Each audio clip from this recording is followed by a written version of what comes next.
So, again, my name is Jessica Whitehead, and I'm here to introduce our very first inaugural uh, Learn at Lunch. This is a program we're hoping to offer virtually every single month for our KMHA audience. It's a professional development vehicle. It's also a cultural enrichment vehicle. So we're going to be having book talks, and we're going to be having programs about different cool projects that are going on all around the Commonwealth. But of course, our first mission in KMHA is to make sure that we are all constantly learning, constantly developing our skill set. And a huge part of that is of participating in our new mentorship program that we've had. This mentorship program has been something on the minds of a lot of members of KMHA for a long time, and the lovely Zac Distel has made this come to fruition in the past couple years. And we've had our first couple cohorts go through. He's going to be telling you all about that, and I'll turn this over to him soon. But I just wanted to give a little bit more information about what we have upcoming for KMHA. Um, First of all, keep an eye on our website, our social media, and on our newsletter. If you are not a member of our mailing list, please feel free to reach out to me and I'll get you on that mailing list so you get our newsletters, so you're staying in touch with all of the programming that we're going to be offering in the coming year. Um, our next program is going to be about cultural advocacy in Kentucky. Our president here at KMHA, Maggie McAdams, and Leah Hamilton, a new board member, are going to be leading that program in January. That's definitely something you'll want to put on your calendars. And so that program is going to be happening, let's see, on January 12th. And that should be really interesting. So please mark your calendars and plan to join us for that. And we are also going to be rolling out our KMHA book club soon. Our KMHA book club is going to have 3 exciting new titles from the University Press of Kentucky this year that we'll be co-reading together. And we're also going to be offering virtual book talks from each of the authors of those books for you all to engage with. So that more information will be coming in our new newsletter. So without further ado, we're here to learn about the mentorship program, and I'm very happy to introduce Zac Distel. Zac is a KMHA board member. He is our secretary for KMHA for the executive committee, and he is also the curator and director of collections for the National Society of the Sons of the American Revolution in Louisville. So Zac, I will turn it over to you. Great. Well, thank you, Jessica. I do just want to acknowledge we're going to be recording this. So if you are watching this at a future date, there may be some subtle changes made to what we covered today. We're constantly trying to grow and make the mentorship program more effective. So we are always asking for feedback. So there might be a few changes from this video to what you're seeing in the future. But as Jessica was saying, the mentorship program was something that has been on the minds of KMHA for a long time. Over the past about decade, the organization has really made a concerted effort to try to connect all the different parts of Kentucky to come together. So just based on the geography of the state of Kentucky, it can be difficult to meet with other museum professionals to grow your professional network kind of outside of the different pockets. And especially for those of us working in the cultural sector in more rural areas, it can be very difficult to connect with colleagues. And we have a question or you want to grow as a professional, that can be a big challenge. So we began the program officially in January or July of 2024 with the purpose to connect personnel from across the cultural and artistic sector to share and nurture our collective knowledge, skills, and passions. And the purpose of the mentorship program is to give those who are eager to mentor and to share their knowledge and experience to be able to do that outside of their, kind of immediate community of cultural sector professionals. And also for mentees, and that's for people at any level of their career. We can always be learning. We might face new challenges throughout our careers. So The purpose is to help connect those mentors and mentees across the Commonwealth based on goals and objectives. And the mentorship program is most effective when the mentee has specific goals and objectives they are trying to achieve. So the more specific you can be with your goals, the more effective the program will be. And some examples of what we have found people are looking for are things like learning about exhibition development and design, guidance on nurturing your board of directors, methods to improve educational programming offerings, career advice for emerging professionals, or tactics for executing a successful fundraising campaign. So having a pretty targeted, specific objective that you would like to achieve will make this a more fruitful program as a mentee. And it'll also help the organization connect you with the best mentor. The program is really not designed to provide general career advice. So again, the more specific you can be, the better. And I'm going to start sharing my screen here.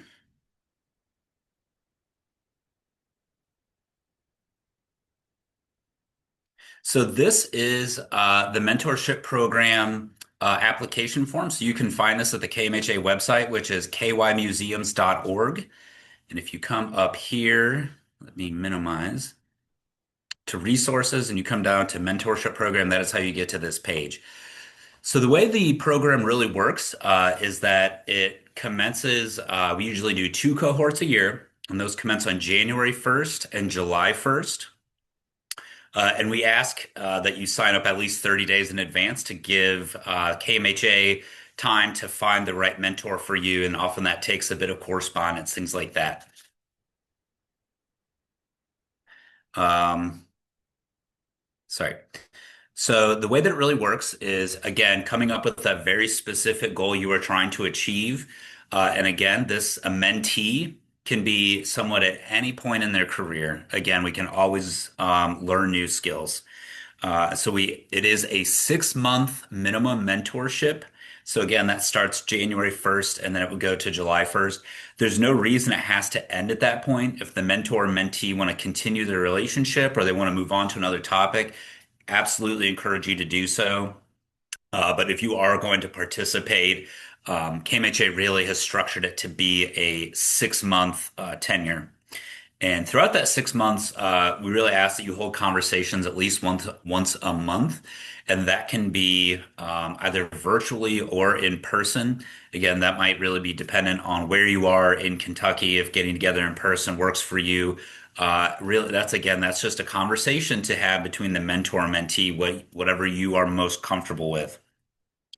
And at the beginning of that 6 month mentorship, KMHA representative will join you for your first meeting to help introduce you, go over these topics again to make sure all expectations are clear and in the open, and then to get you started and to help you set up your mentorship. And we do recommend that if you participate for mentors and mentees, that at that first meeting is a really good time to set up all 6 of your sessions so you can get those on your calendar, and that help give some structure to the mentorship.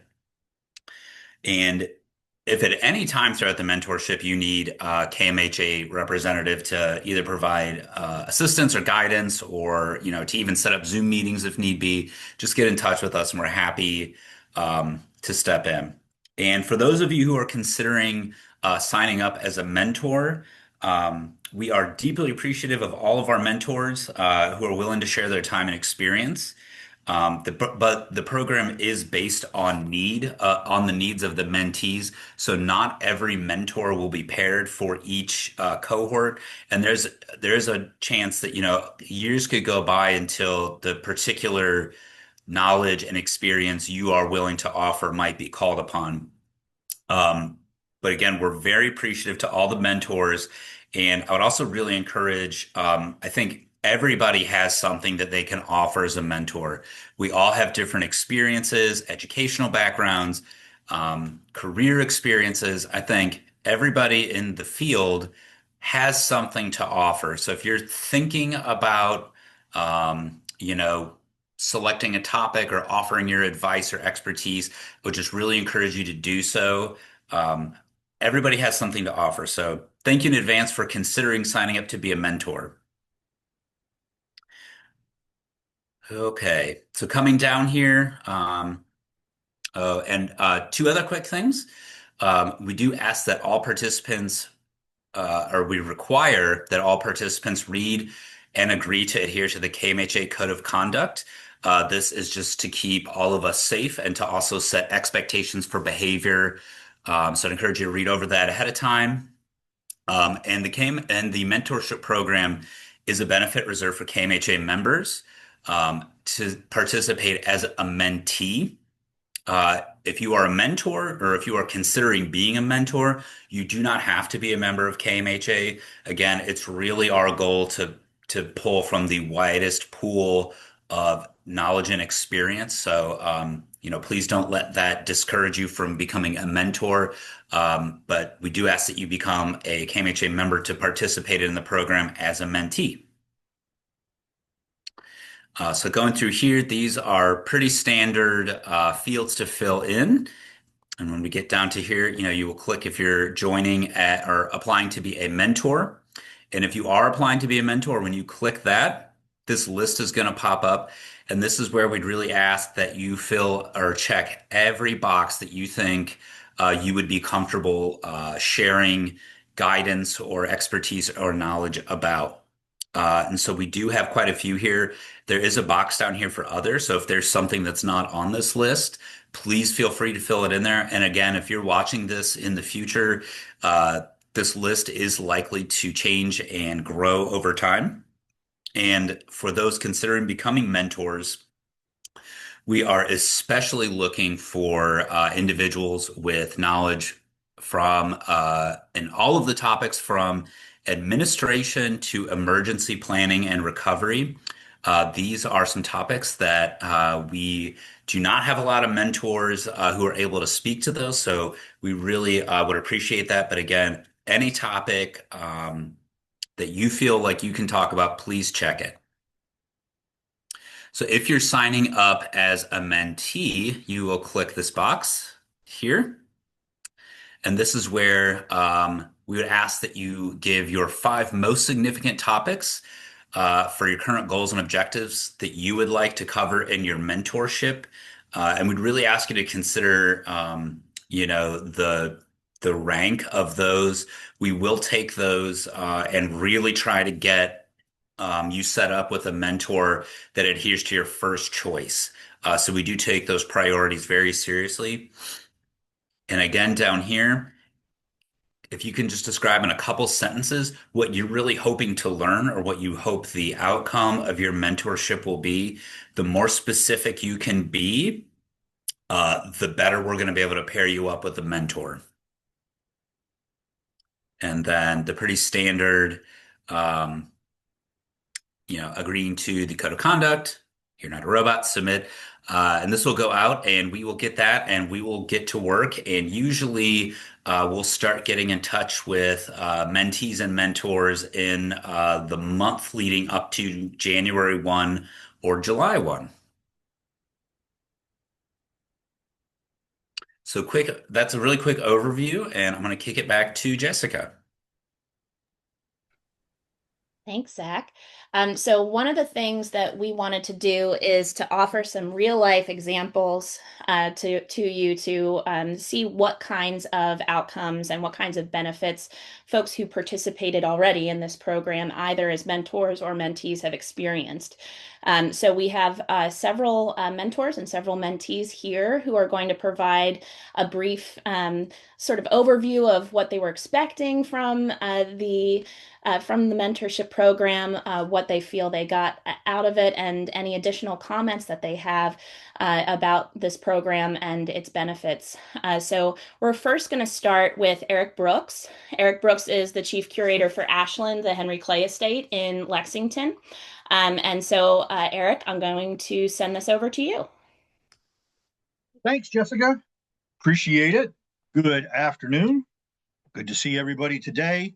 I heard about the program, I guess, I don't know, whenever it was that it was first being rolled out. Um, I have been doing what I do a long time, so I've had the opportunity to acquire a lot of experience.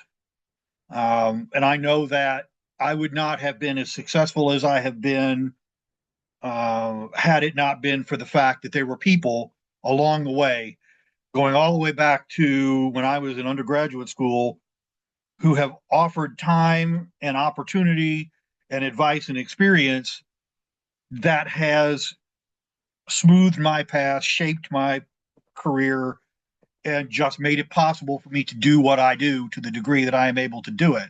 So I have always felt that there is an obligation on those of us who get further along in our careers to take that time and opportunity to pass that on, pass it forward to others looking to come along and do what we do.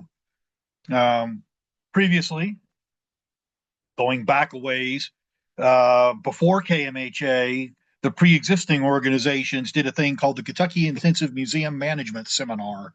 And there was a general version, a collections version, and once they did an exhibit version, and there were talks of other things, but it was basically a 2 or 3 day intensive course sort of thing in these areas. So a person could come, and it was designed for professionals that either hadn't had any education or had had limited education in college or whatever. So that was the opportunity that existed for that kind of education and transfer of knowledge. So I did that. I taught in the collections one, and I taught a collections segment of Kim's one a few times. So when this came along, I was glad to be able to do it in this format. So I think it's a really great program. I enjoyed working with the people I worked with. Um, I had two mentees, and there were challenges in both cases.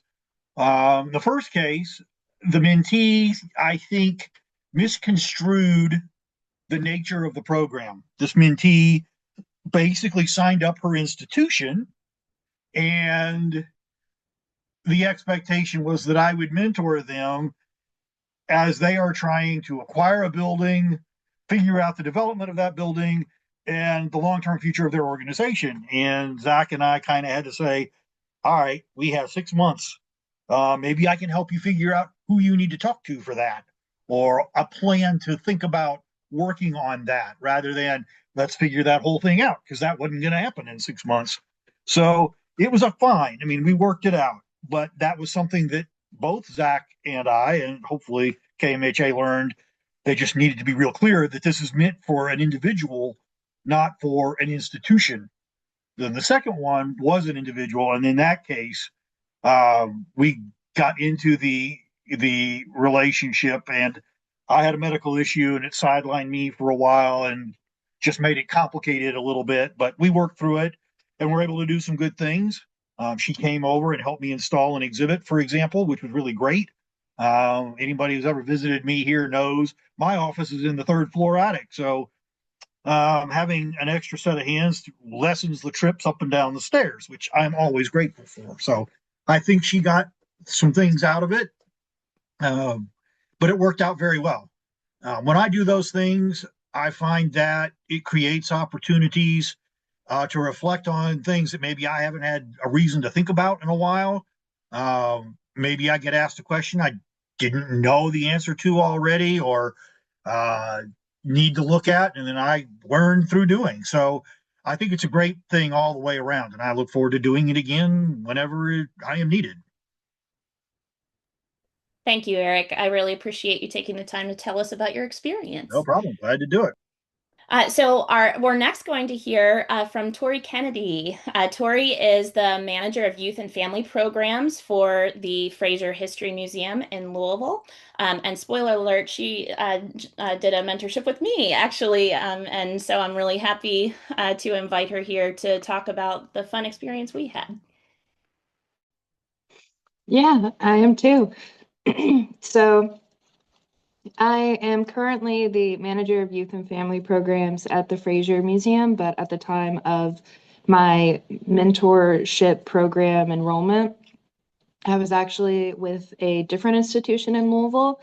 And so that was kind of the driving force behind why I wanted to join the program, is that I was really just trying to get some advice regarding professional development in the museum field and also just network and meet a broader range of people that were at least within the more centralized location of the industry in Louisville, because I had been at some other institutions, but I hadn't really been able to establish any like firm, solid connections with anyone at that point.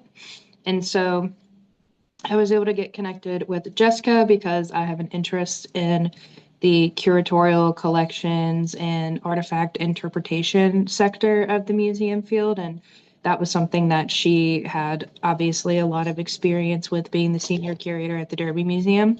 So we were able to get it worked out to where we met, I think we met in person every time, once a month for about 6 months. And it was really good for me to be able to get some hands-on engagement of being able to kind of see how a different institution within the field did their collections process, their installment, planning of exhibitions, all of that, because the range of knowledge that I had had prior to that, being at a museum that has gone away from obtaining artifacts or dealing in collections, was really nice, because that was something I just was not able to have direct access or exposure to. So getting to learn about how the Derby Museum conducted things and how Jessica herself actually got into the role she was in was really insightful and really good for me to try and understand how I myself could kind of shape my path getting into the career field. It was also nice talking to her because at the time I was debating whether or not I needed to go back and get a master's degree, but I wasn't sure. And being paired with a mentor that was kind of in the exact position that I would like to eventually be in one day, who also didn't have a master's degree and reassured me that that wasn't the end all be all, was really helpful and kind of eased my mind and helped me make a straighter path about where to go moving forward in trying to advance my career. And luckily, the advice that I received, there were multiple instances where Jessica was helping me workshop my resume and also talking to me about opportunities I could engage in outside of the job that I had held at the time, and pursuing personal endeavors to also aid in my professional development, like working for freelance for smaller archives around the state and things like that, just to kind of get my name out there and get more experience. All of that kind of culminated and was really helpful towards actually helping me get the current position that I'm in, which I have been in for almost 3 months now. So I think that being part of this program and getting to actually have that kind of personal networking relationship with a more experienced individual in the field was just really helpful in terms of kind of giving me a guiding path to what I should really be doing, and also just overall making it a bit more clear about where I wanted to head professionally. And so I feel like I'm in a really good spot right now, and that the program helped me to do that. Thank you, Tori. And I had a great time working with you. It was really inspirational for me too. Thank you. Okay, so next we're going to hear from Bailey, who is the curator and exhibit director for the Louisville Slugger Museum, or the Louisville Slugger Museum in Louisville. So, Bailey, why don't you tell us a little bit about your experience? Sure. Well, thank you so much for having me today. And I had the privilege of serving as a mentor. And I'm afraid I'm going to echo a lot of what Eric has already shared.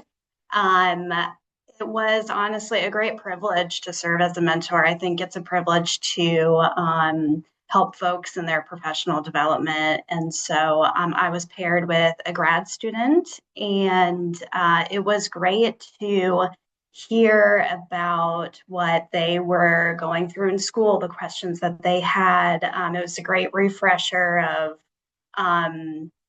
things that I learned in grad school, the path I was going down in grad school, but then also to hear of new problems or issues, for lack of a better term, that they're addressing right now and working through. And so it really was a great experience. And it's a great comfort in a way for me to know that this program exists, so that if I ever have the opportunity in the future to tackle a totally new project or endeavor, I can come here as well. That's great, Bailey. Thank you so much for sharing and for participating. And last, we're going to hear from Jessica Blankenship. Jessica is the Executive Director for the Kentucky Music Hall of Fame and Museum. So Jessica? All right. Well, thank you, my counterpart, I guess you could say, the other Jessica. I have to say, being one of the mentees was definitely a valuable experience for me.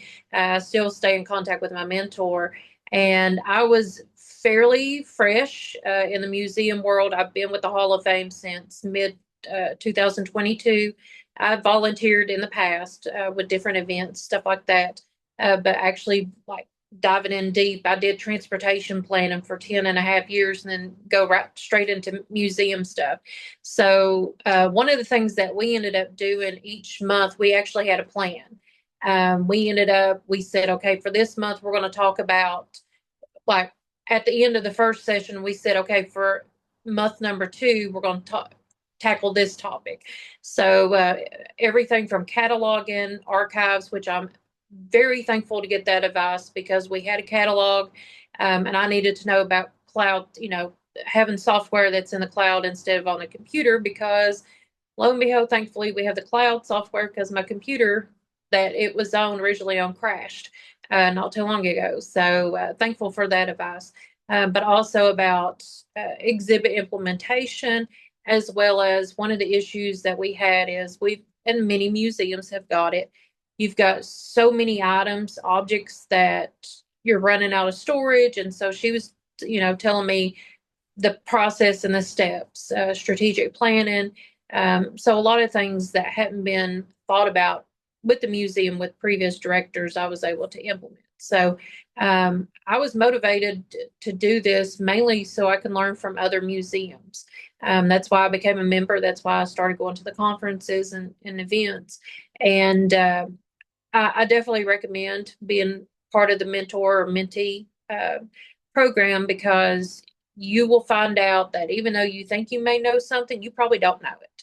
And that goes both ways. So Leah and I, we worked together, and there was some of the stuff that she didn't know that we offered at our museum, and even sharing exhibits and contracts, that type of stuff. So even getting educational ideas. And I know one of the things that many museums face is getting the tour groups to come in, but also getting the educational tours in. I learned that they were having they were having the educational tours, but how were they marketing it? So we were able to take some of those ideas for us too. But definitely, I highly recommend it for anyone to be a part of the program. And like y'all said before, it don't end with that 6 months. So we usually check in with each other, just see how things are, and just the resources is so valuable. Well worth the price of admission of the membership, I have to say, and then some. Thank you again, Jessica, for providing that testimonial. And thank you to all of you who have participated. At this point, really, we're here to answer questions. Those of you who maybe are thinking about becoming a mentor or a mentee, or have questions about how exactly this works, what we're especially looking for right now, when any kinds of questions that you have about this, I want to open it up. Zac probably can answer the majority of questions, but I'm sure any of us who have spoken today would be willing to hop in if you've got a specific question for one of us. So please let me know if you have questions.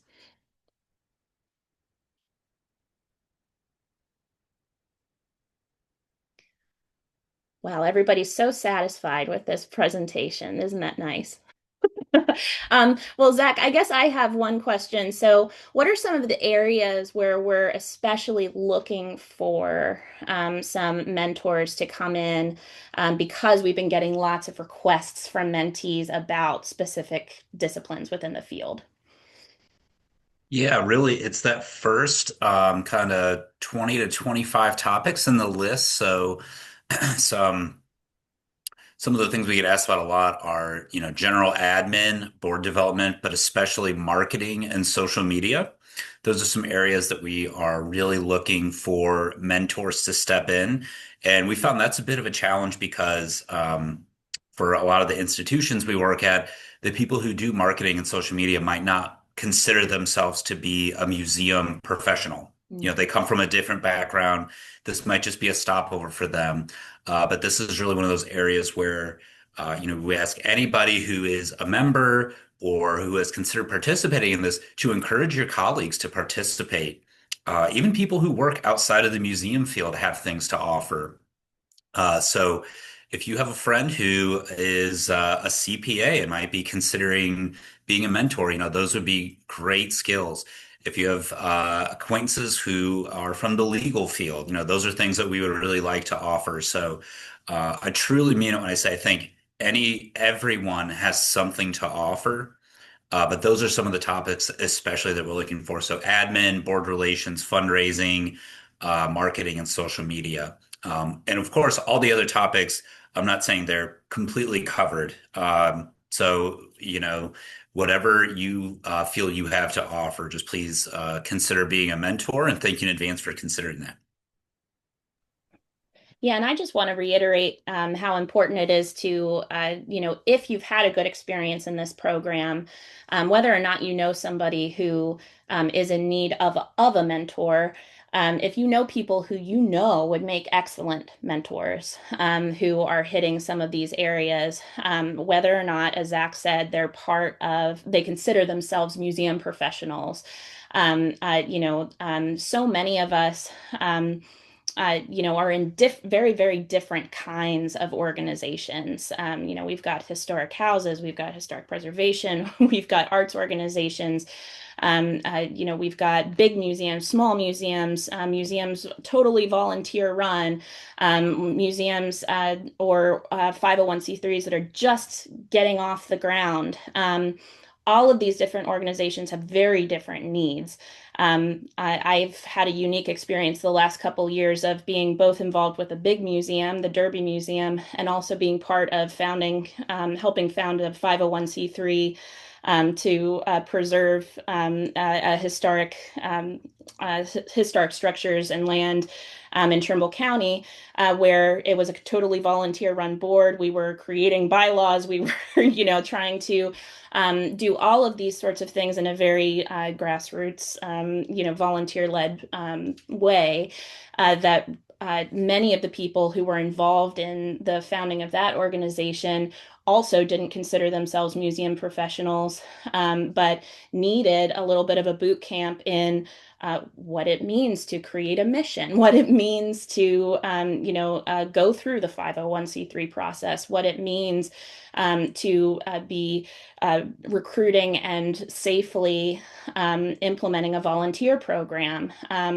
What are the HR issues that can come with that kind of thing? HR, human resources, is another huge one. That if you're in an institution that doesn't have an HR professional, and a lot of institutions have that situation, how do you handle internal conflict? How do you handle the sorts of things that bigger institutions have people there specifically to try and mitigate? It's thinking even further outside of the box of just this is how you store textiles properly. That's important and that's great. And you may be able to help somebody with that, or somebody may need help with that. But somebody may also need what is a bylaws and how do you create those and maintain them successfully? Any other Yeah. question? Oh yeah, go Zach. Right. No, I was just going to jump in with that. And I think that's, what you're talking about there. That's another strength of the mentorship program. there are other, larger national organizations like NCPH, AAM, ASLH, and they offer great resources, but often those are pretty, blanket or umbrella type topics. If you need to figure out how you're going to store your collection of quilts, but you have very unique issues, this is a way to get very personalized, custom information for your particular issues, challenges, goals, whatever they are. Somebody can really step in and you explain it, and they can give you that really good overview, but then really get into the weeds and help you figure out how you're going to solve your particular issue. And that's a good point about how this helps in what I like to call the genuine networking. We've all networked before in situations where maybe it's just, here's my business card, and you never hear from that person again. Or you're just meeting people and you can't remember all the names of the people you're meeting.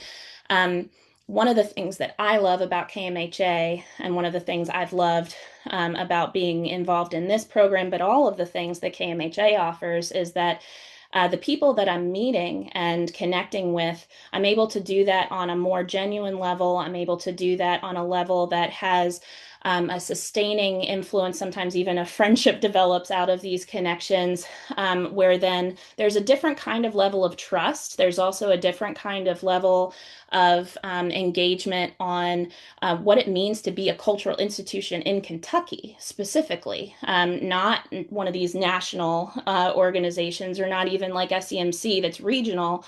Those skew sometimes in ways that are very far away from the specific concerns that we're dealing with here in Kentucky. That's one of the reasons we want to offer programs like this next cultural advocacy program that we have coming up, specifically about how you can be an advocate for cultural institutions in Kentucky. So the things that you're dealing with in this program are things that have to do with right here at home, what other people who are in similar situations, either politically, socially, economically, people who are dealing with the same issues that you're dealing with, which is, in my mind, invaluable. Any other questions or comments?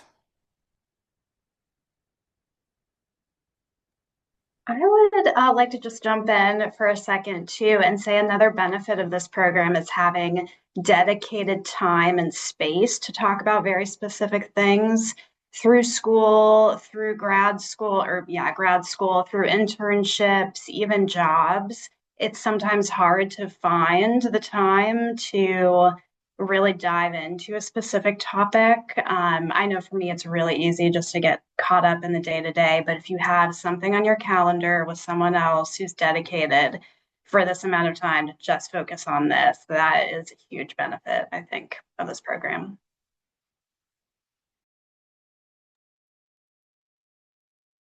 Any other questions?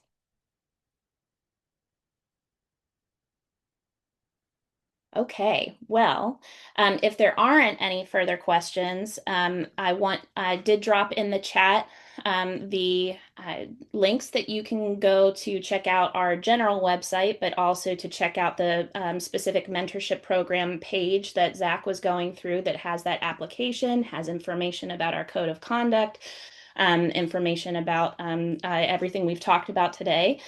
This recording will probably live there on that page soon once we get that all taken care of and wrapped up. So certainly feel free, if you know people who might have benefited from this session who weren't able to attend today. We want to make it available to you to be able to share with them. And of course, if you have additional questions about this that maybe you want to tackle offline, that's perfectly fine. I am available for questions if you have them. I'm sure Zac is available too for questions about this. And yeah, we really thank you for taking the time out of your day. We hope this was a beneficial way to spend your lunch hour, and keep your eyes peeled for our next Lunch and Learns that we have coming up in the future. So thank you all so much, and we appreciate you supporting KMHA. Thank you for being here. Thank you, Jessica.